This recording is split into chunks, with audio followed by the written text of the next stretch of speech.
Treatment करणार आहे. तर देशी फार्म त्याच्यासाठी ट्रीटमेंट म्हणून आपण काय करत असतो बघा, देवी आजाराची लक्षणं जर म्हणलं तर तुम्हाला सांगतो पहिलं. तर एक पिल्लू दे देवी आजाराचं.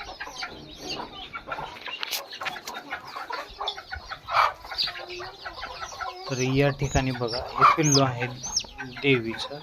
तर बेसिकली काय होतं, देवी म्हणजे देवी ओळखायची कशी, तर या ठिकाणी याचे जे बघा चोचेवरती डोळ्याला काय होत असते की असे फोड येत असतात. तर असे फोड आले की तुम्ही ओळखून जायचं की हे जे आहे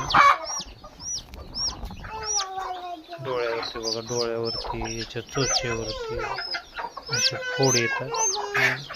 फोड आले की ओळखून जायचं की हे जे आहे ते देवी आजार आलेला आहे. तर अशा पद्धतीनं तुम्हाला आता त्याच्यावरती पर्यायी मार्ग म्हणजे काय करावं